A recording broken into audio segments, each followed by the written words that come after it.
Buenos días, querida mujer. Dios te bendice en este día.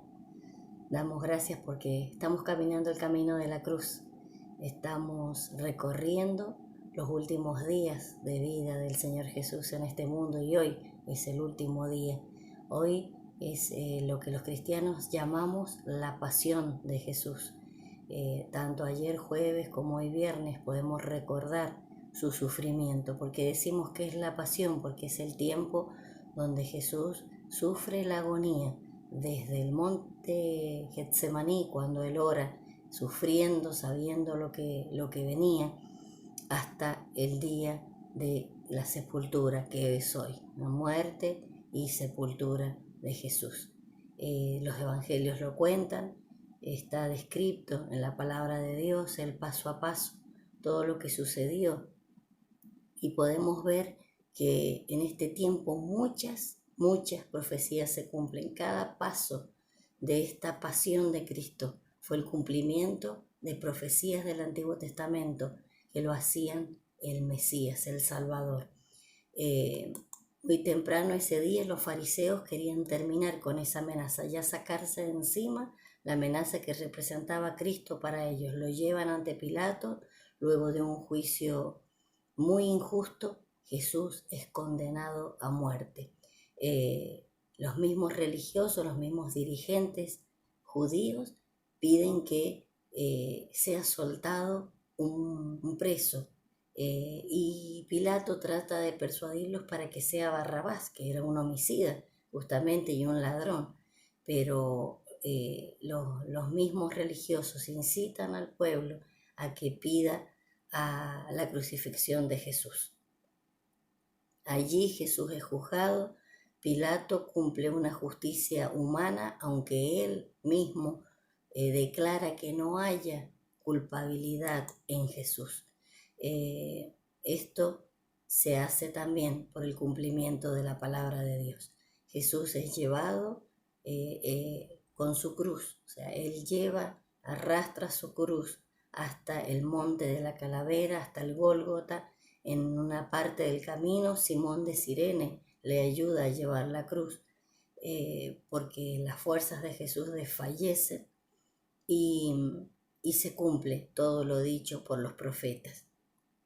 Ese día Cristo expira, Cristo muere.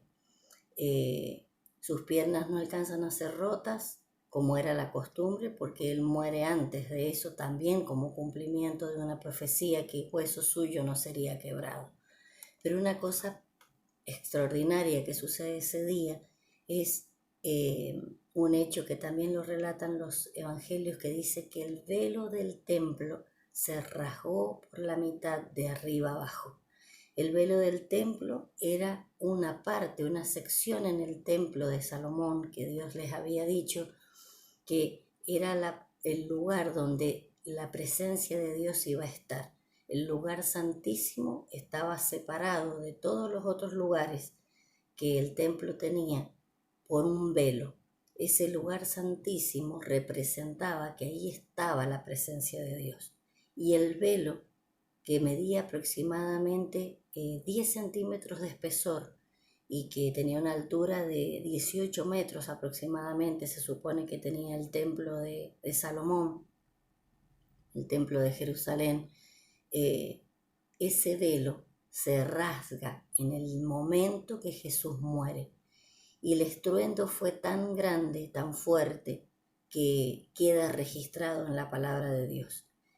Aparte de que hubo temblor, aparte, que sucedieron cosas naturales, como que el cielo se oscureció durante las horas de la muerte de Jesús.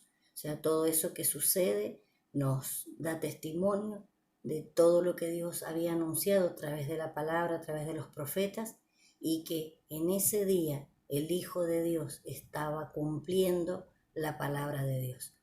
El velo era tan grueso que también la misma Biblia dice que 2 caballos tirando de un lado y del otro no podían rasgarlo. Pero ese día el velo es rasgado, simbolizando que la separación entre Dios y los hombres se rompía. No había más separación entre Dios y los hombres, luego que el sacrificio de Cristo es realizado. Cuando nosotros vemos una película de acción, de rescate, hasta de superhéroes, ¿por qué nos llama tanto la atención? ¿Por qué tiene tanto éxito ese género de películas? ¿Por qué son tan conmovedoras? ¿Por qué las películas de rescate, de acción, de que haya un héroe y un salvado también, un rescatado, nos mantienen con esa expectativa, y tienen éxito taquillero también, lo dicen los especialistas?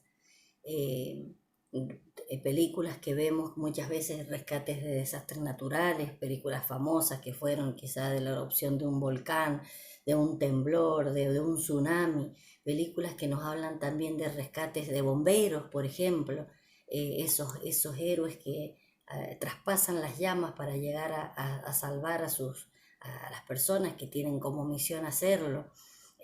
También vemos películas de rescate de secuestros, de rescates de violencia, policías que ponen su vida para rescatar a víctimas, ¿no? Y esas escenas, ¿por qué nos conmueven tanto cuando son basadas en hechos reales? Aún más nos conmueve. Y la ficción también nos conmueve. ¿Por qué nos conmueve de esta forma cuando vemos esas historias de rescate? ¿Es porque somos sensibles simplemente? No, yo creo que es porque dentro nuestro, en lo profundo de nuestra alma, sabemos que necesitamos ser rescatados. La palabra de Dios, el apóstol Pablo, en 1 de Timoteo 1:5 dice: la siguiente declaración es digna de confianza y todos deberían aceptarla, dice el apóstol Pablo. Cristo Jesús vino al mundo para salvar a los pecadores. Y ahí también dice él, de los cuales yo soy el primero. El verso de hoy dice que Cristo vino para salvar a los pecadores, para rescatar a los pecadores. Pablo usa esta palabra que significa rescatar, librar del peligro, de la destrucción y llevarlo a la seguridad divina, cuando Pablo dice salvar. Y por medio de esto, dice la palabra, que Dios nos salva, que Dios nos rescata. La Biblia dice que vos y yo somos pecadores, que el pecado entró en la humanidad por un hombre, Adán y Eva. La Biblia dice que esa condición de pecadores, ese destino de pecado, entró a la humanidad. Un abismo de separación se presentó entre nosotros y el Dios Santo. A través de los siglos, Dios muestra que solamente esa justicia era pagada por la muerte. El apóstol Pablo también en el libro de Romanos nos dice que la paga del pecado es la muerte, confirmando el Antiguo Testamento. Solamente la muerte de un ser inocente pagaba el rescate de los pecadores. Eso fue el símbolo del Cordero. ¿Te acordás que lo compartimos? Pero debido a que Dios nos ama de tal forma, no podía dejar nuestro ser, nuestra vida separada para siempre de Él. Y provee un plan de rescate, una misión de rescate. Y el Salvador, su Hijo amado, es el rescatista. Él es el héroe en esta película. Él es el héroe, Él es el sustituto. Él es el que se pone en nuestro lugar. Porque Él era el único que cumplía los requisitos de la justicia divina. Dice la Biblia que Él no tenía pecado. Nosotros como seres humanos nada podemos hacer frente a la condición de pecado.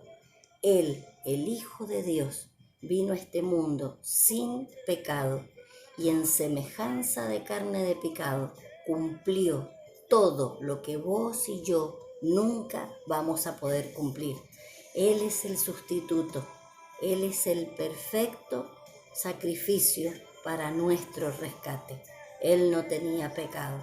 Dice la Biblia que ese día que Jesús estaba en la cruz, dijo una frase trascendental. Él dijo, consumado es. Él cumplió. Él consumó la justicia divina en su sacrificio. Por eso el velo del templo se rasgó. Por eso ya no hay separación. Ya no hay separación entre vos y Dios, entre el hombre y Dios. La deuda fue pagada. El castigo del pecado fue cumplido por Cristo. Él es el que nos rescató, el que nos redimió, dice la palabra. La misión fue cumplida. La sangre de Cristo fue derramada en el altar de la eternidad de Dios para tu rescate, para mi rescate. Jesús murió por la humanidad ese día. Ese día Él pagó el precio del hombre en general. Pero la palabra de Dios dice que ese rescate es personal. Que vos y yo debemos reconocer que ese día que Jesús moría, moría por mí. Yo un día lo hice, yo un día le dije, Señor, yo reconozco que ese día que vos morías en la cruz, morías por mí.